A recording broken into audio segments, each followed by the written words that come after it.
Good morning. Welcome to Expanding Energy Frontiers on Earth, Moon, and Mars, 2. Your session chairs are Lindsay Ross and me, Bill Ambrose. We hope you enjoy participating in this forum. We encourage attendees, like the presenters, to express a diverse range of professional views on energy frontiers. Before we start, let me also point out that the chat window is on the right side of your screen. You can use this space to communicate with speakers and other attendees viewing the presentations. You can also engage with speakers, attendees, and exhibitors at any time using the ACE networking portal. We would like to encourage all attendees to join the post-session Q&A discussion by clicking the Zoom link provided in the left-hand resources column on the session page. Lindsay and I have recorded back-to-back introductions for the order of speakers, and let's begin. I'll introduce our first speaker, Douglas Wyatt, whose presentation is titled Understanding the Depositional Character of Lunar Ice. Doug Wyatt is the Program Manager Director for the Laboratory and Support Services Operations, LASSO contract at the Kennedy Space Center. His team of 260 plus engineers, scientists, technicians, and specialists support research for the International Space Station, research flight hardware development and design, sustainable human flight technology, development and deployment of lunar and Martian in-situ resource utilization engineering, plus basic and applied research development in materials, cryogenics, plant sciences, launch landing systems, and operational support laboratories. Doug believes that it is quite important to engage and involve the broader geoscience community in the exploration and the development of the moon. Please welcome Doug. Hello, thank you for this virtual opportunity to discuss a concept that we have for the depositional character of lunar ice, and I hope you enjoy this presentation. This is part of the AAPG's Energy Minerals Division Astrogeology Committee, and I'm very happy that we have such a committee in AAPG because it's very important that we use our geoscience skills to help develop the future human presence on the moon and ultimately Mars. Lunar deposition by sediment fluid interaction is just not something we've been trained to think about on the moon. We talk about ejecta blankets and solar wind impacts and scattering and even volcanic influences and some vertical tectonic influences, but it's not something we're trained to really think about, a sediment fluid interaction. But you know, now on Mars, deposition by sediment fluid interaction is commonly known. New examples are found almost every day, and the number of papers in the literature is increasing rapidly. This paper discusses the possible turbulent and instantaneous deposition of sediment fluid interactions when an icy comet impacts the lunar surface. And then the results of that are a depositional pattern that I'm going to propose and call tumultuites. The last humans on the moon were 1972, Gene Cernan and Jack Schmitt. Jack Schmitt, of course, was a geologist. But there's been continual exploration of the moon that you can read here. We have had 22 successful landers, not including the 6 Apollo missions. And although there have been some failures recently, last year, the Israeli Bereshit, the Indian Vikram lander, there are still 8 current active lunar orbiters and the current Chandrayaan rover. And we have seen physical surface samples from several places on the moon, with data from actual lunar samples from the 6 Apollo missions and the 1 Russian Lunar mission. The future is bright for lunar exploration. 24 scheduled missions in the next 4 years. I don't expect you to read this chart, but all the red dots are part of the U.S. Artemis program, and all the blue dots are various landers and orbiters that are designed to look for additional ice and water on the moon. I show a picture of the Viper rover. The Viper rover is scheduled for launch in a couple of years. I'm very proud that some of my people are working on the instrumentation for this. But we're going back to the moon, and it's going to be a very active expedition. Continuing our basic lunar geology discussion relative to deposition, there have been numerous probes since the 1990s with instrumentation for surface mapping and geological and geophysical surveying. There is much data out there. To me, thinking about the lunar surface as an igneous provenance desert regolith, ranging from very fine-grained silt to scattered rocky outcrops, helps me mentally consider my depositional thoughts when I discuss the moon, and the fact that there are no significant organic compounds on the solar-exposed lunar surface due to solar wind, cosmic radiation, and temperature.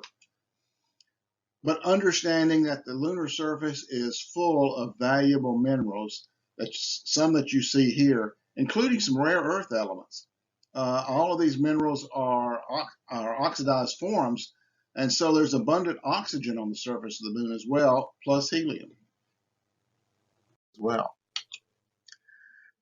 Geotechnically, we have some data from these sediments, and if you want to study the physical properties of the sediments and the lunar surface that we brought back from the moon, look in the lunar source book.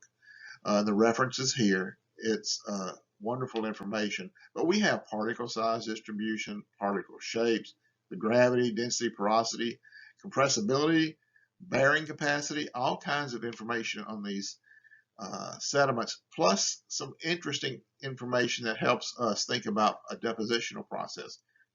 Lunar sediments are typically graded as silty sand or sandy silt, and typically described as well graded. We have drilled on the moon some, not very deep, meter or two, and we have density profiles of the sediments, okay? And the density increases, and from the data we have so far becomes asymptotic at about 1.92 grams per cubic centimeter, okay? But the porosity of these sediments is very high, between 30 to 50%. People have speculated about ice on the moon since the 1960s. And this continued through the 1980s, but data was sparse earlier and generally sparse later. However, in 1996, the Clementine spacecraft detected the possible signature of ice on the surface of the moon. This really got people excited.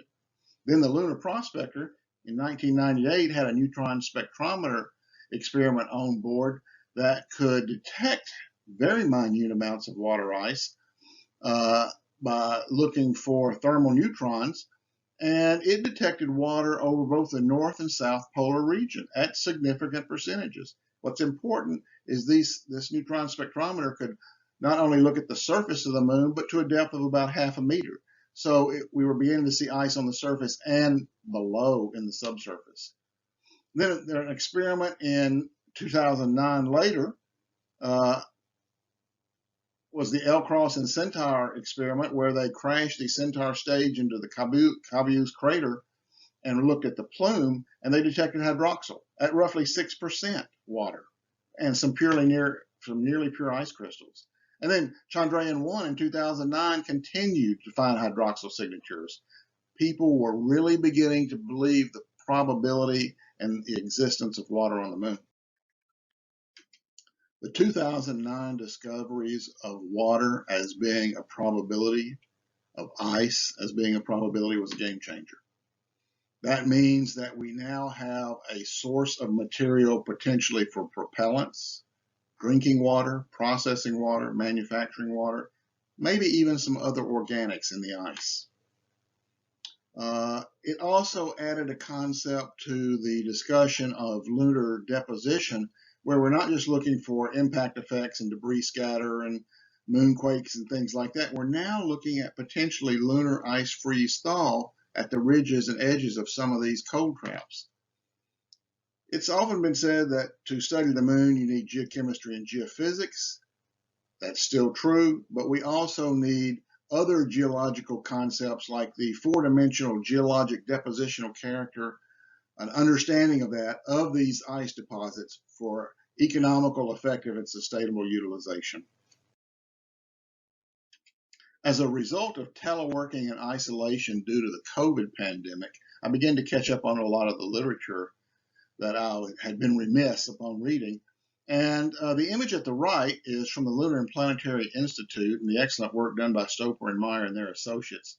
And this is the lunar South Pole. The crosshairs are in the pole, and the dark areas are craters with permanent cold traps. Cold traps exist because the angle of the sun, the direction of the solar wind, inclination of the lunar poles, and the topography all creates areas that are permanently dark, permanently cold, with excellent potential for long-term survival and existence of lunar ice. So these areas are of great interest, particularly in the U.S. Artemis program. You see the craters Shackleton, Cabeus, Shoemaker, Amundsen, Hayworth. These are all prominent cold traps that are of great scientific interest. Right at the crosshair is the Shackleton crater. It looks smaller than the others, but it is 21 kilometers in diameter and 4.2 kilometers deep, just to give you an idea of the scale. Well, zooming in a little bit, using other Lunar and Planetary Institute data, you can see that the Shackleton crater is on the image on the left. You can see the Shackleton crater. You can see the crosshairs designated where the pole is. There's a box around the Shackleton crater, and the image on the right is from Zuber et al. And is a very large or higher scale look at the interior of the Shackleton crater. This fascinated me. And I actually pulled this image up and made it the background on my big screen associated with my computer. And so I could sit there and look and think about this quite often. This is elevation. So we're seeing topography on the interior of this crater. And as a geologist, every geologist seeing this video immediately starts to put patterns to what they see in this figure. So did I. And I began to think, okay, we're in a cold trap. We've got measurable satellite signature that suggests hydroxyl radicals and ice in this crater. What could these patterns actually mean? Are they just sediment? Are they sediment and ice? I had several questions to ask. So I started drawing on it just like any geologist would. You could put thousands of lines on this image to come up with various patterns. And I studied some other resources about water vaporization with comets in general. Greater than 99% of the water that's associated with a comet, the ice, is vaporized when it impacts. Almost all models show that, but not all of it is. Just for my mental research, I assumed 1% remained. And if that happens, I believe there may be an instantaneous deposition as the ice comet mass interacts with the excavated lunar regolith from the impact. And then you get immediate particle and density sorting and even some geochemical interaction on large and small scales. Can this concept be tested? Is it possible to predict based on existing geological concepts? I believe so. Okay, and here's my initial concept. And I apologize to all my friends that do very advanced four-dimensional modeling. This is very simple, but it shows my ideas. You have an impact, the impact and the comet break up. You start to break up the regolith. Most of the water in the comet's volatilized away. But at some point in that process, some of that remnant ice starts to interact with that disturbed regolith. And it becomes very turbulent, instantaneously turbulent, and massively turbulent. And pulling that time 3 period over onto this slide, I believe that the result of that looks something like what you see in red here, tumultuate emplacement, in just a few minutes, if not a few seconds. Okay, and so you would have that, like that little red figure on the bottom right, you have distributed ice, probably from fallout, but you also have tumultuously deposited ice from the impact, mixed with the sediment in various tumultuous shape forms. They can be bedded, they can be circular, they can be ball shaped, they can be various structures depending on the turbulent process at the time. And I believe these exist. I believe you can predict where they would be located. And I believe it's going to be possible to predict even what the form of these are to help you go after the ice in whatever shape or form it might be within these bed forms. And I call those tumultuites. And so I did a quick experiment. You know, I teach geology a lot online, and I had a lot of equipment with me as we were doing this teleworking, and derive some observational assumptions that I wanted to see or believe would happen, assuming some additional conditions that you can read here. And then I developed a hypothesis that a direct or glancing impact from an icy comet will create a crater, where as a result of the mechanics and process of impact, ice will interact with sediment, causing the ice to survive and form an observable and predictable depositional package. And I created an experimental concept to do this, which we'll see in the next slide or two. Picture on the right shows my experimental setup. Basically, I created a simulated lunar regolith. I did it with very fine grained sand and bentonite.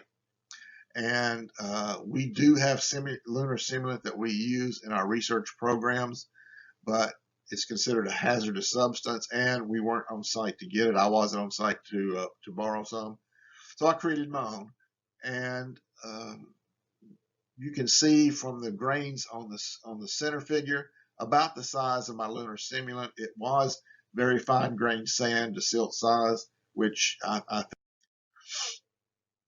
think. This image shows you some of the impacts as they happened. I used lead shot as a test case to see if the concept was going to work, and then I used ice ovaloids, little ice balls, as my comet.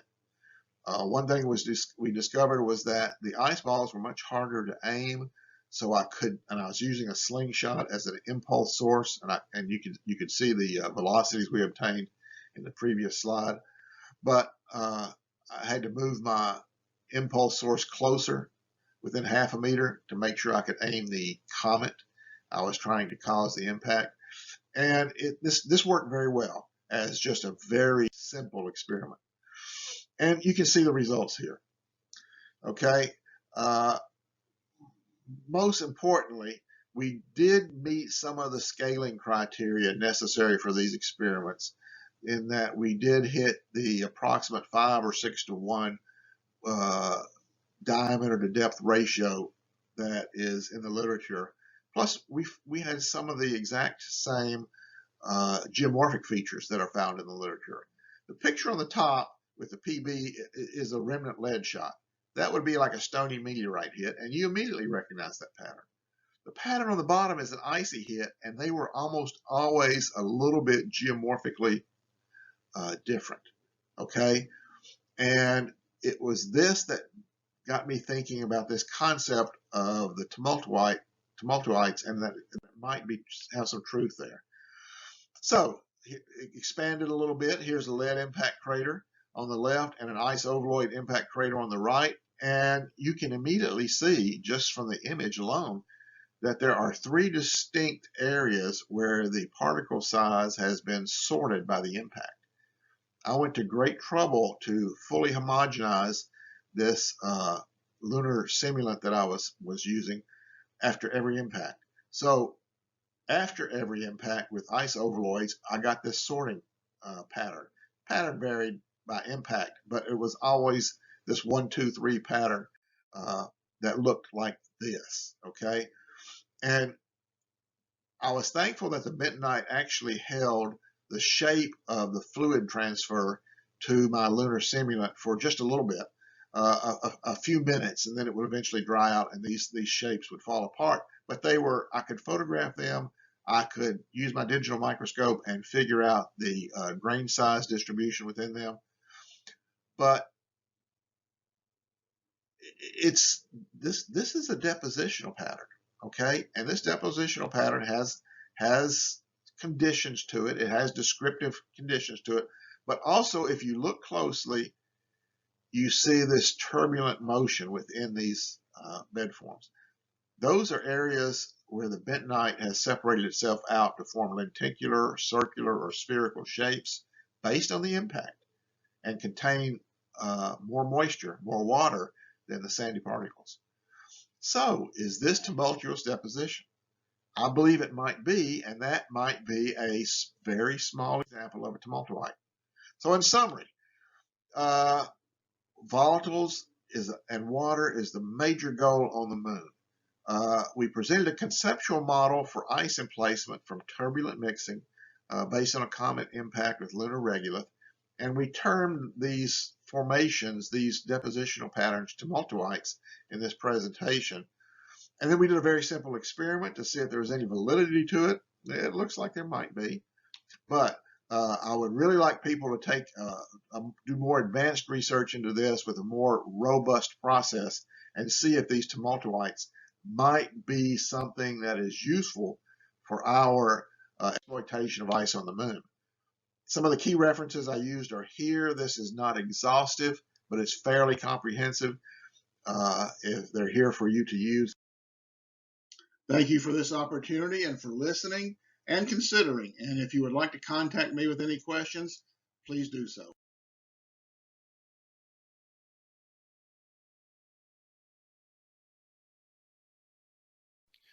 I'm pleased to introduce our next speaker in William Ambrose with Technical and Economic Restraints on Resource Development on the Moon, Mars and the Asteroids. Bill's affiliation is with the Bureau of Economic Geology, the University of Texas at Austin. In this presentation, Bill considers the consumable materials that can be sourced from beyond Earth and the prioritization rationales and opportunities in the context of new technologies and commercialization imperatives and pathways.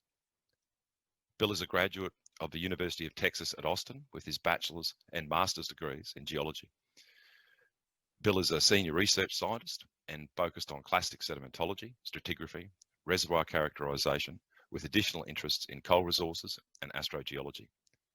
Bill was president of the AAPG's Energy Mineral Division in 2006-07 and former co-chair of the AAPG Astrogeology Committee. Bill is chair of the Coal Committee for the Energy Minerals Division. Hello, Bill. Good morning. I'm Bill Ambrose. I'll be describing some of the technical and economic challenges that await resource development on the Moon, Mars, and the asteroids.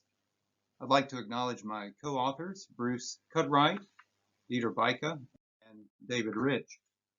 Today we'll be looking at the various rewards and risks by different sectors involving exploration and development of space. First, there's the geopolitical sector. Do different countries want to compete with each other on the same place? For example, the Moon is being considered by several countries for resource development and human habitation. Or would there be more cooperative ventures or partitioning of geopolitical space? These are important things to consider because each one of these sectors contain minerals and other materials for in-situ development. The private sector is becoming much more important. That includes a whole host of different activities. You can see them listed here: equipment manufacturing, example, reconnaissance operations, conducting planetary mining operations, and so forth and so on. These would involve power installations, space construction, and mining. Also, space offers a rich bounty for different types of research: geosciences, planetary surface and resource mapping, that is ongoing on the Moon, for example. Physics.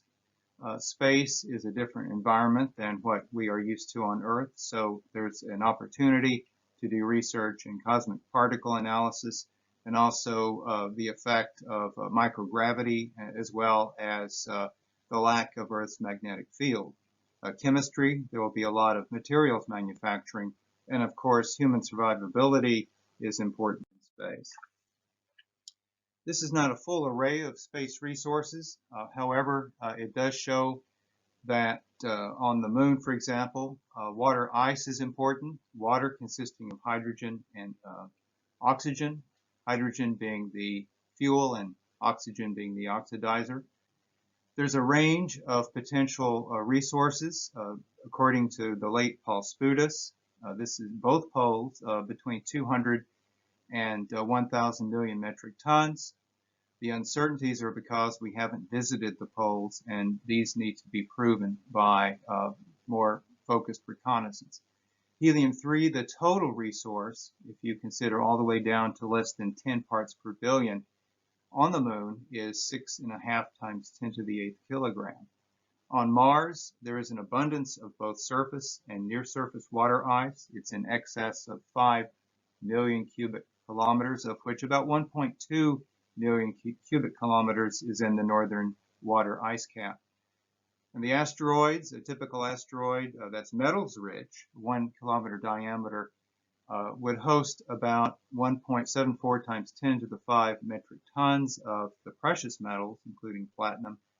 And then other strategic metals and minerals, copper, cobalt, titanium, chromium, nickel, and molybdenum, not quite 9 million metric tons. And this does not even include the volatiles resource, which includes water ice, ammonia, and various carbonaceous compounds, and helium-3, which all could be used for human habitability and rocket fuel. Private investment is becoming increasingly more important in space exploration. In 2019 alone, the commercial market was $400 billion, of which $300 billion was tied up in communications. Morgan Stanley estimates that by the year 2040, the commercial market will balloon to about $1 trillion. The catalyst has been in the form of the price that Dennis Tito was willing to pay to fly to the International Space Station in 2001. So there's a tourism impetus, which will be augmented increasingly by a commercial impetus consisting of mining, processing, and supporting human habitability in space. You can see that private investment is considerable, more than $25 billion amongst 535 unique space companies since 2009. And last year alone, almost $6 billion. NASA has fostered a relationship between industry and the government. And you can see that from 2005 to 2013, there was an emphasis on a program called Commercial Orbital Transportation Services. The NASA program budget was $800 million, leveraged with private partners. In 2008, there was a shift from being partner to a consumer via commercial resupply services contract. This involved non-human rated missions to the International Space Station for supply, followed by human rated missions, of which we've recently seen an example. And you can see that alone the contracts for different companies like SpaceX and Orbital Services Corporation in 2008 were $1.6 billion and $1.9 billion respectively. That has been increasing. In 2009, there was already a substantial increase. And by 2014, it is believed that a tipping point was reached where private companies are now providing at least 25% of the funding for a variety of selected projects. In-situ sustainability development is the important pathway for maintaining a human presence in space. In-situ mining of materials for construction and propellants and various manufactured products would be manifested in the form of planetary industrial parks, housing and living environments, and manufactured goods. As an example, some of the activities that have already been undertaken by private industry, Bigelow Aerospace has been working on habitation modules. They successfully deployed one at the International Space Station recently. Lockheed is developing the Orion-based lunar lander to return humans to the moon. SpaceX launched vehicles for both the moon and Mars. Odyssey Moon, robotic lander and rover. Honeybee Robotics will be involved in drilling and improving ice resources, extracting ice cores at the moon, at the poles, and cislunar space development transportation systems consisting of tugs and shuttles. There are a variety of limitations and risks, however, in planetary mining operations, and these are business considerations that have to be considered. Compared to Earth resources, for example, the costs are going to be substantially higher in form of CapEx, which are capital expenditures, OpEx, operational expenditures, G&A, general and administrative expenditures. The resources will necessarily have to command very high prices to be competitive. The main risks, and there are several of them, this is the second group of text. The completion risk, contractual arrangements may not be achievable. The markets will have to endure unusual locations, for example, permanently shadowed regions at the lunar poles and also near Earth asteroids. Also, we're involving microgravity environments and very low temperature environments where machinery will have to operate in areas that are just a few degrees above absolute zero. The bottom bar limitations, essentially there will be competitiveness for materials on planet Earth, and obviously it will be cheaper to mine certain commodities on Earth for a very long time. And we would want to do that. Deep sea minerals, for example, polymetallic sulfide ores and nodules, ferromanganese crusts. We could go to Antarctica and Greenland. However, these may be sensitive areas, and so it might be a reasonable alternative to go to the moon for some of these materials or to the asteroids. Essentially, the delta V situation is what drives costs of transporting materials from the Earth to the moon. Delta V is essentially the change in velocity required to go from one component of the Earth-Moon system to the other. So to get out of Earth's gravity well, just a low Earth orbit, or LEO, is about 8 kilometers per second. From LEO to the moon is a little bit less, 6.3 kilometers per second. LEO is the site, for example, of the International Space Station. GEO is geosynchronous orbit, where we have numerous communication satellites. L1 and L2 are Lagrangian points, which have somewhat stable gravitational environments where any material that's placed in L1 and L2 would be relatively stable, and it wouldn't take much energy to maintain, say, for example, a space station at L1 or L2. The resource costs, the lifting costs, just simply increase as you go from the Earth to the moon. And that's not a surprise because it involves more changes in delta V to get from the Earth to the moon. And that's what's shown in the blue bar in the bottom graph. So, for example, to manufacture water, for example, on the Earth is negligible. That's the tiny blue line that you see on the far left part of the graph. But as you go higher and higher, getting away from Earth's gravity well, the cost to transport materials from the Earth to the moon becomes increasingly higher. So that, for example, it would be about $35,000 per kilogram to take water from the Earth to the moon. Obviously, the cost of manufacturing that on the moon has to be considered, but you would not have to transport that to the moon if you could manufacture water on the moon, and that's what the yellow bar or the yellow tower is indicating. Looking at lunar helium-3 distribution, it's very asymmetric on the moon. It's the result of helium-3 being bound up in titanium-rich, more mafic basalts, which are quite common in the lunar mare. There are numerous examples of them on the lunar near side, which is on the left side of the diagram. On the lunar far side, which is dominated by a north acidic crust, there are very few examples of lunar basalts, and consequently very few places where helium-3 is in abundance. Helium-3 would be a source for nuclear power from fusion.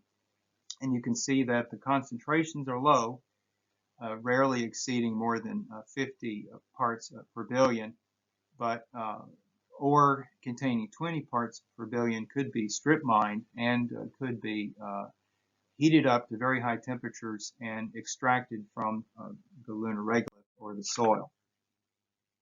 Polar ice, both the North Pole and the South Pole, is where we would want to go to extract the lunar ice. These are areas within permanent shadows, otherwise known as PSRs. And we're looking down on the North Pole. On the left side of the diagram, we're looking down on the South Lunar Pole on the right side of the diagram. And you can see that the different colors, for example, the North Pole, these are areas where we have fairly good evidence for concentration of lunar ice from a variety of probes. The green dot on the right, the series of dots are from the Moon Mineralogy Mapper in cubed, LOLA, which is the Lunar Orbiter Laser Altimeter. a diviner, which measures a thermal inertia of materials. Then in the blue, we have all of these probes, which were carried up by the Lunar Reconnaissance Orbiter in 2009, and also Chandrayaan, augmented by another sensor called LAMP, which is the Lyman Alpha Mapping Project, which is an indication of hydrogen. Let's look at Mars and see what the Earth, the resources are on Mars. It's the most Earth-like planet in the solar system. It's the second closest planet. A conventional rocket of chemical propulsion would take more than 200 days just for humans to get there. It could be achieved in far less time in an ion rocket, about 40 days. Earth-like seasons in the day are quite comparable to that of Earth. Also, if you take all of the land surface of Mars, it is equal to the land surface of the Earth, because Mars has, even though it's smaller, a 44,220 mile diameter, it's composed of all land, and therefore that adds up to a very considerable land area. There's quite a very large concentration of water resources on Mars. You can see here, this is from the Mars Odyssey. The purple, which is at the top of the diagram, which is more than 64% concentration of global water, is in the form of the polar ice cap. The dark blue areas that are adjacent to both the North Pole and the South Pole are high concentrations of Martian permafrost. And interestingly enough, in the equatorial regions of Mars, there are areas of some concentration of water, at least 16%, in the form of what we call tropical mountain glaciers, which are mobile collections of basically near surface glaciers that are in the state of flowing from high areas to low areas. I'll show you examples of those. If you compare the Earth and Mars in terms of the ice caps, we're looking at the Antarctic ice cap on the left versus the Martian ice cap on the right. It's composed almost entirely of water ice. Mars has a polar cap on the south, but that's composed almost all of frozen carbon dioxide. You can see the thicknesses and the volumes are different. However, it's still considerable on Mars. Mars has a maximum thickness of 3 kilometers of ice at its northern cap. In Antarctica, it's about 4.5 kilometers. The volumes, however, are much greater on the Earth and Sea. In terms of glacial ice, I mentioned what we call tropical mountain glaciers, and these are areas in the shallow Martian subsurface that are ice-rich and which are slowly flowing due to gravity. And you can see that in some cases. Here's an example from Holt, 2008, in a Science article that documents that the subsurface ice glacier is 730 meters thick. That's comparable to an Earth glacier on the left, which is entering the Bellingshausen Sea. And note the very large scale of these Martian glaciers. The city of Austin, for example, which is about 30 kilometers across, is tiny compared to the outline of these very smooth areas, which are corresponding to Martian glacial ice. Near-Earth asteroids also feature a variety of resources. These are local sources for in-space rocket fuels, volatiles, oxygen to support space missions, but they also contain an enormous supply of platinum group metals, a variety of other metals, cobalt and nickel, and also REEs for rare earth elements for strategic minerals. Asteroids and comets also provide windows into the early solar system, so they're a valuable commodity in terms of research. And also they're a great concern for human survivability on the Earth, because there's many Earth-crossing asteroids that can potentially impact the Earth. In terms of their composition, most of them are the C-type, carbonaceous chondrites. The S-type, which are the stony asteroids, are about 15% of all asteroids. And the N-type, or the metallic types, are the ones that would contain the metals. Just a very small M-type asteroid, 3554 Amen, contains a huge amount of materials. It has a mass estimated of 30 billion tons, a considerable market value of iron and nickel of 8,000 billion or $8 trillion, cobalt and platinum group, $6 billion each. And you can see that these are considerable assets. The problem is how to get them from space down to Earth. And also, if we wanted to access these and start producing these in large abundance, then I think we have to be concerned perhaps of glutting the market and decreasing the value of these materials because they would be so abundant. So in summary, there is a global market already developing in space. Last year it was $400 billion. It may be by the year 2040, $1 trillion. There's a whole variety of potential activities for technology development, communication, remote sensing, propellant and materials transfer. All of these would be for power systems, human habitability systems, and manufacturing systems. Limitations and risks are considerable. There's a limited potential for Earth supply, for example. The markets have to be created. There's a high equity risk.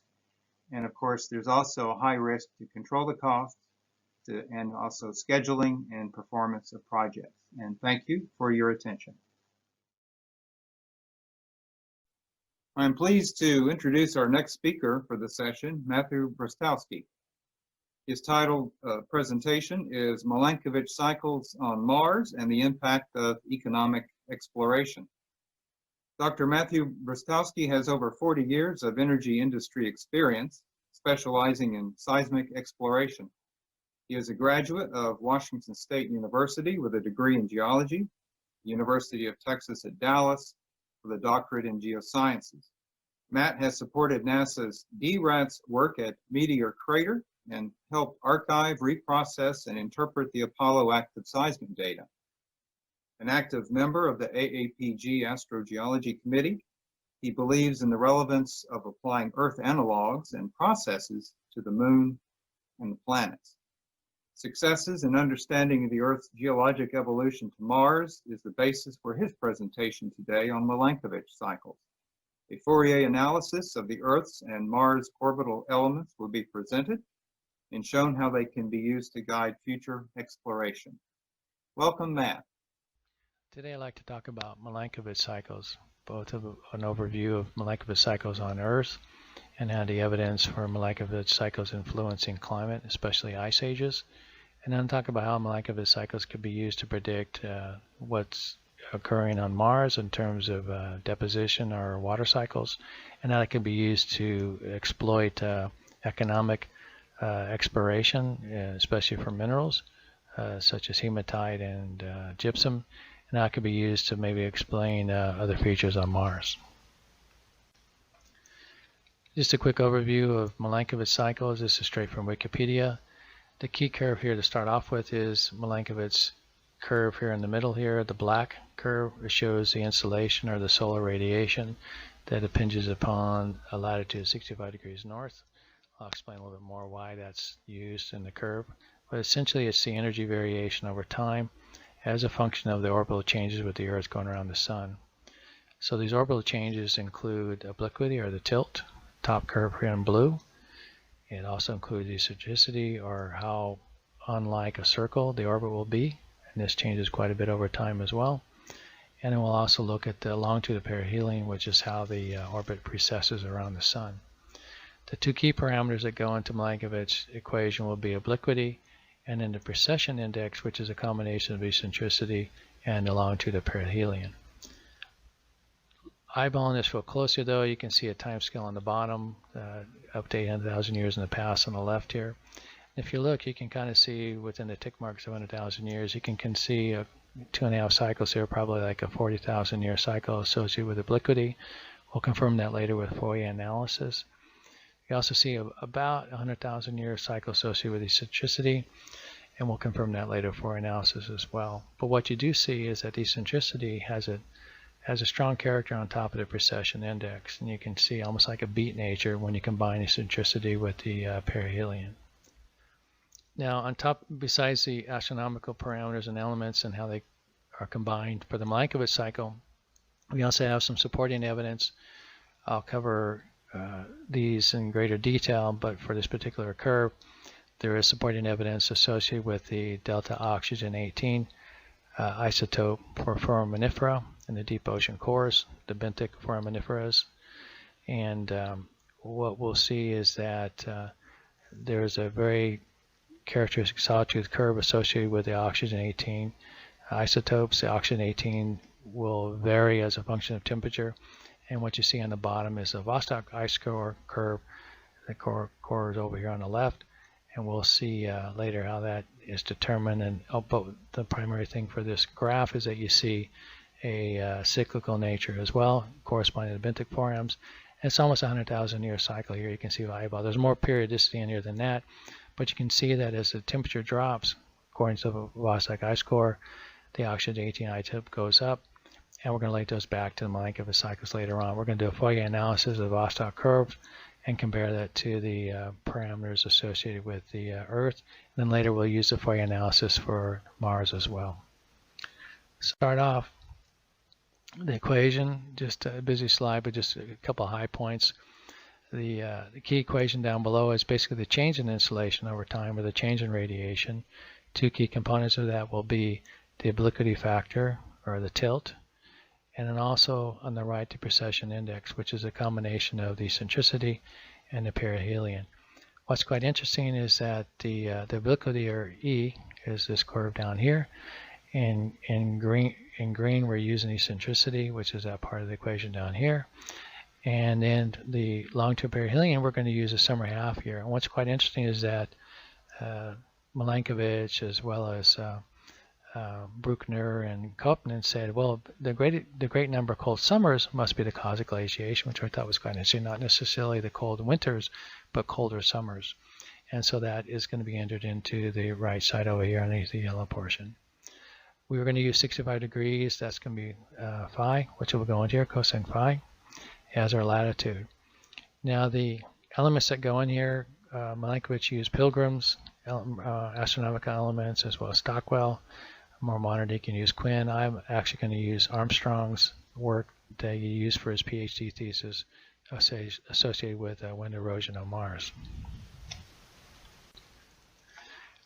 These are curves that Milankovic published. Most of his work was done pre and post, pre and part of World War I. And what you see here is the curve going from 0 modern day times to 300,000 years, and then continuing on the bottom up to 600,000 years. He computed the insolation at 65 degrees north, but what he computed here is they said, well, if the insolation is less, then it'll appear like 65 degrees north. It will appear almost like the same insolation as something higher. In this particular case, about 70, 71, 72 degrees. While if the insolation is higher, or more energy coming to the 65 degrees north, that latitude will appear like it's actually lower in latitude, about 60 degrees. So roughly view this as warmer and colder. But the most interesting thing he did is that by looking at some of the work by Pink and Bruckner, and in particular by Koppen and Wegener, Wegener is the same Wegener that talked about plate tectonics. He noticed that the lower portions of temperature, insolation temperature, seem to correspond with glacial moraines, glacial terraces associated with some of the alpine streams or rivers. These rivers are called the Wurm, the Ries, the Mendel, and the Goons. And in fact, people studying classical geology would remember these as alpine glacial periods. And it was a rough correspondence in the early days associated with the Wisconsin, the Nebraska, and Kansas glacial periods in North America. But the primary thing here is that Milankovic said, well, it looks like insolation curves do correspond to global cooling or global warming, which is what these curves represent. There's additional evidence, though. As I said, the Vostok Ice Core, the analysis of this core, this is on the Vostok Russian base in Antarctica, very deep core. There's a very thick ice cap in the Antarctica, and plotting left to right, modern day up to 450,000 years, you see here plotted a time and temperature. Now the time and temperature are derived from the analysis of the core.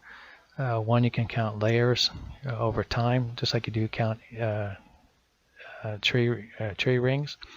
You also can count, you can do an analysis of the air bubbles that are trapped and the density, and you can do analysis of the air bubbles. You can look for oxygen 18 variations versus the norm, or even the hydrogen isotope variation versus the norm. If there's carbon matter, you can do carbon 14 dating of that carbon. You can also look for volcanic ash associated with known volcanic eruptions. And you can also measure the boreal temperature to get an idea of the actual temperature. So that's the basis for coming up with a temperature scale and a time scale for the ice core. Our interest, though, is to take these elements and do a Fourier analysis, look for periodicity, which is what I've done on the right here. You see a few peaks here, a strong peak at about 0.01, and that corresponds to a 100,000 year cycle, which I mentioned earlier in the graphs before. But you also see a couple more peaks, 40,000 about, and 28,000 year cycles. We'll see how those relate to Milankovic cycles a little bit later. Just the explanation about the oxygen 18 isotopes changing. When it's colder, it's a little bit easier to evaporate the lighter isotopes for oxygen. Those end up being in glacial ice, so these will be deficient in oxygen 18. While in the deep ocean, sediments, especially the ones with the foraminifera, the foraminifera should have a little bit higher oxygen 18 content. That's the basis for looking at oxygen 18 and the change in oxygen 18 versus the norm. Say a normal time here for before and after glacial periods. So the foraminifera, this work was done in the 70s by Shackleton and Opdyke, and what they did is they plotted the oxygen isotope ratios over as a function of depth, and what they were able to do is come up with 19 stages, and they were able to relate those or calibrate those to a rough time scale, 700,000 years for stage 19, by looking at the magnetic polarity reversal, so the Bruins and Matsuyama. So this calibrated the stages, and so the stages become a very definitive aging technique. In fact, if you look at the spec map, that's the marine isotope stages that's used for dating deep sea sediments. Likewise, this can be applied to other ocean cores. This was done by Hazenbury and Shackleton in the 70s, looking at the Indian Ocean cores, and it is statistical analysis, and we're able to find a few peaks of periodicity, 100,000 years, which we've mentioned before, 40,000 years, and a couple others at 24 and 19. What's interesting at the time is that they found that Wernecker looked at the tilt cycle and corresponded to be 41,000 years, and precession cycles of 23 and 19,000 years, which comes very close to matching what they're seeing in the Indian Ocean cores. Masalula and Kukla also looked at reef terraces and were able to correspond to different ages as well. They saw cycles of 141, 23, and 90, similar to what we see here for the ocean core. So reef terraces should as well have a geomorphological input associated with astronomical forcing with climate change. And here's a plot of that from Embry's book, Reefs in Papua New Guinea. And in fact, similar analysis was done for the Barbados, but you see 100,000 year terrace here as well. And of course, in the oil and gas industry, we're pretty familiar with sea level fluctuations, especially the Vail curve, a more modern update by Halam. But associated with, now this is over a longer time scale here, but you see marine transgression regression over time. And in fact, the high stand here would be back in the Cretaceous, which we know the epicenter oceans in the mid-continent North America was inundated with the high stand here. Also can be applied to cyclostratigraphy, a work by Whedon and others. This is actually belemnite marls, and he did an analysis of these belemnite marls, and he came up with bedding, decimeter scale bedding, and they seem to relate, if you do a statistical analysis, it seems to relate to the 20,000 year orbital precession cycle, the cycle we mentioned earlier. And this is actually his analysis of the three cycles that you see associated with precession, about 24, about 22, and about 19. So once again, you can use analysis, statistical Fourier analysis, to come up with cycle periods and see if those relate to deposition, in this case belemnites, associated with stratigraphy. So now I went ahead and did a Fourier analysis of the Earth's elements. I took the precession index and I did an analysis and came up with 3 peaks. these peaks correspond to 24, 22, and 19, just like we saw earlier. So just reaffirmation of what I showed earlier in the other graphs by other people. And likewise, I did the analysis of Earth's obliquity and a very strong peak at 40,000 years. So just a reaffirmation that the Fourier analysis that I'm going to show for Mars is reaffirmed and confirmed with the analysis I did for Earth and corresponds to the geomorphological evidence we've seen so far. So we have a good foundation to extend what you know about Milankovic to Mars, I would say. So just to review Earth's orbital cycles, the tilt, about 42,000 years. This comes from Hayes, Embry, and Shackleton, the original publication in 76. Precession periods of 26 say and 23 years, and an orbital eccentricity of about 100,000 years. I did not show the eccentricity. I showed the combination of the precession index, but it corresponds quite nicely. All right, so then I took Mars elements for obliquity, the change in obliquity over time, and I went and did a Fourier analysis, and I came up with one very strong peak at 128,000 years cycle. So that's one data point to work with. I didn't do the eccentricity, but I did the precession index, which is more common today. And once again, a very, looking at the element over here on the left and the Fourier analysis on the right, very strong cycle at 73,000 years. So 128 and 73,000 year cycles is what we're predicting for Milankovic cycles on Mars. So Milankovic and Head did an analysis similar, looking at the Mars polar caps, the north cap here, and what you see on the right is a picture of that cap, and then the square here is a zoom, and that white line there is another zoom, and you see a lot of layers in a cap, which is not surprising. And they predicted a obliquity period of 120,000 years, which is real close to what I have in the Fourier analysis of 128, but they have a precession and eccentricity periods of 51 and 95. Now mine was a precession index, a combination of the two, which it came with 75, so maybe it's the average of the two there.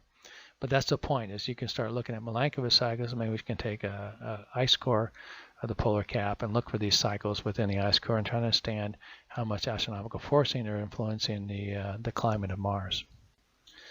Likewise, we can use the Milankovic cycles to look for ore exploration. This is a nice picture of the Homestake Vein Endeavour crater, the Mars exploration rover. It found a gypsum vein, very narrow but distinguishable gypsum vein. And the interesting thing about gypsum is that it is associated with water deposition. You see the H2O associated with that. And so maybe we can use the Milankovic cycles to come up with a hydrological cycle to understand the deposition of some of these gypsum deposits.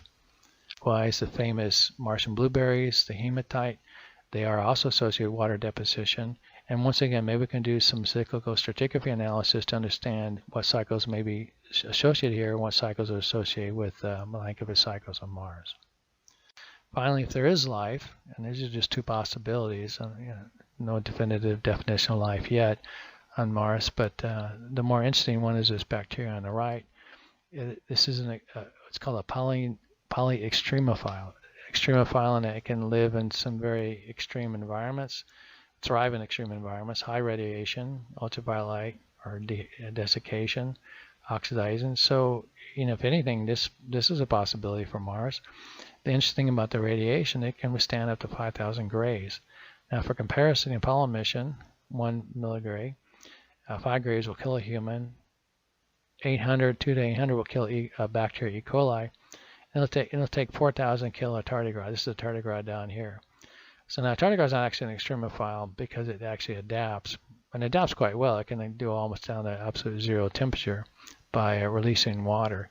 But these are possibilities. The point of putting this slide here together is that maybe there is a cyclical nature associated with the growth of life associated with Milankovic cycles. So in conclusion, shown with Fourier analysis that Mars obliquity cycle is 128,000 years, while the precession index cycle is 73,000 years. So we can use these to predict and affirm deposition on Mars, I would say. We can use these to look at ice strata, maybe ice cores, to look at the isotope variations and see if this relates back to Milankovic cycles on Mars. We can look and see if there's cyclical bacteria colonies associated with this water cycle or climate change cycles.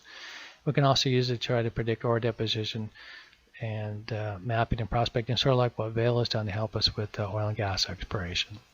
And with that, I'd like to thank the audience for attending today.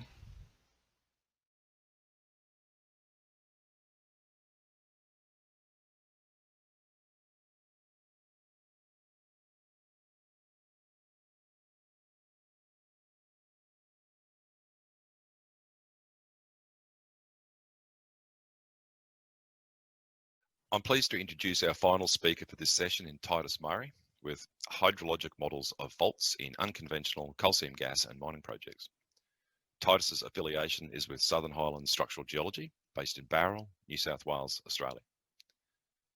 Titus today presents conceptual groundwater models in the context of coal seam gas developments and fault seal analysis, and considers 3 cases modelled for flow-through with variable aquifer and aquitard relationships.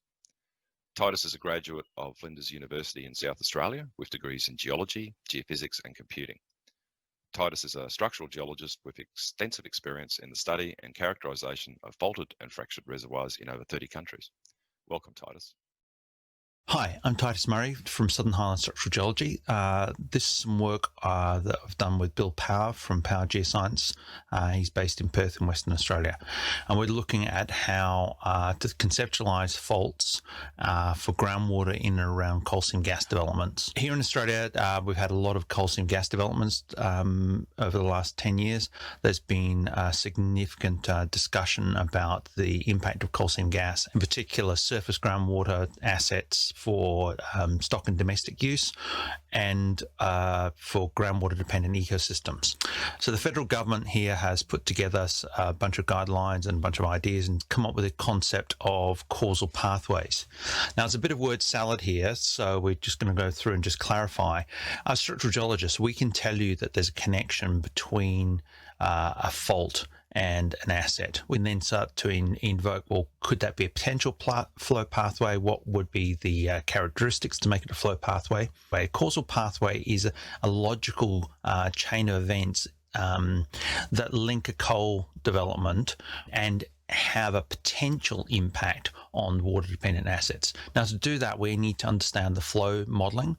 So a potential pathway then becomes a causal pathway if we go and do the groundwater flow model. It may be that it draws down a bore by 30 centimetres. We then need to it needs to be considered what happens at that stage. That 30 centimetre drawdown may or may not be important to a groundwater dependent ecosystem, and so that groundwater flow model then needs to be taken on by ecologists. There are a whole range of ways that we conceptualise faults.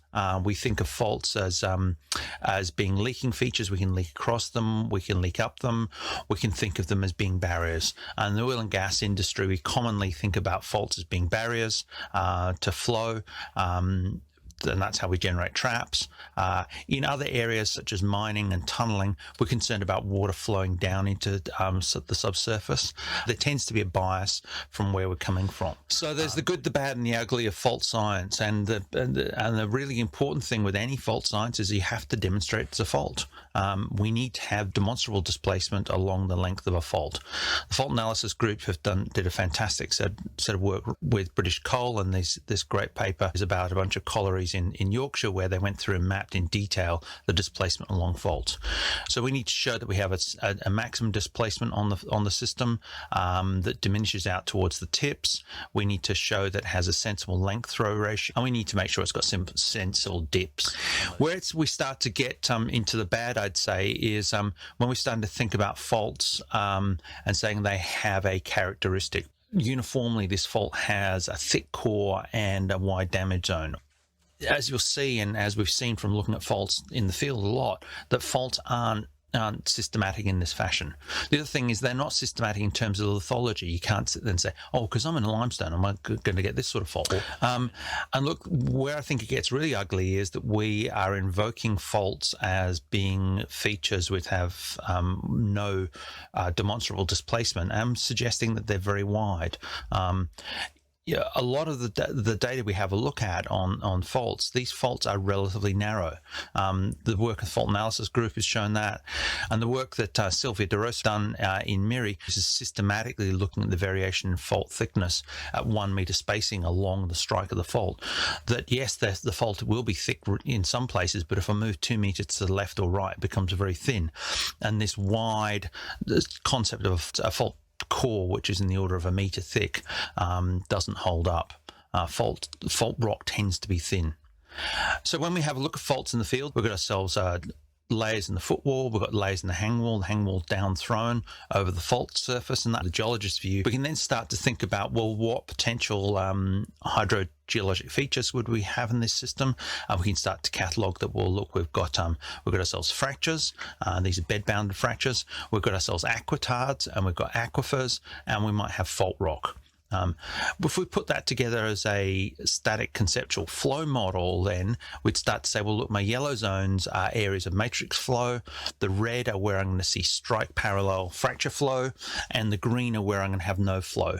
So effectively I can't flow into the aquitard, but I can flow across this area of reduced permeability across this little window, whereas this window down here is much bigger, and so it's going to have a larger area of and that geometry as well as the flow features is vitally important. This is the area that in MIRI that Sylvia and I worked on, and yeah, it looks like a fantastic wide fault zone, 60 meter throw fault, textbook.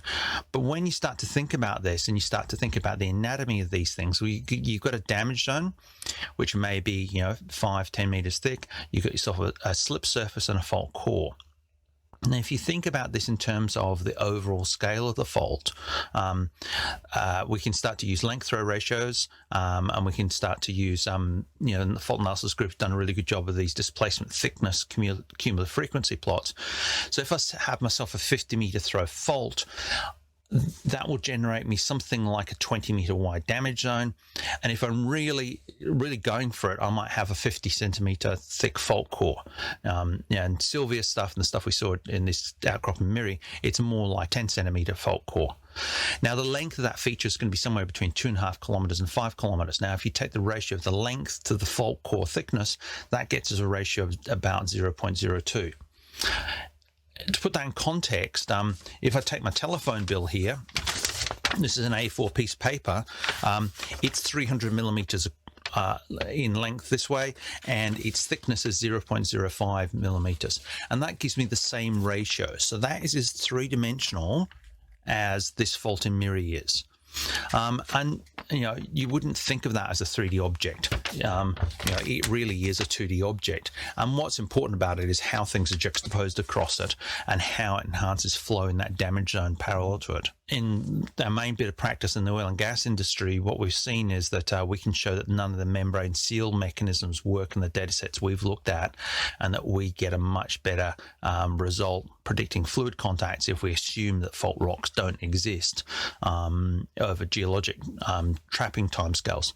So we're saying, well, look, faults are going to tend to leak across areas where we've got sand on sand or aquifer and aquifer juxtaposition. So these are the things I need to do a fault analysis when I'm considering hydrogeology. First thing I need is geometry. I need the geometry of the fault. I can't just sit there and say I've got a fault. I need to show how long it is, how much displacement's on that fault. One of the great methods that's out there just now that's becoming more common, and Geoscience Australia done an amazing job of collecting huge data sets of airborne electromagnetics.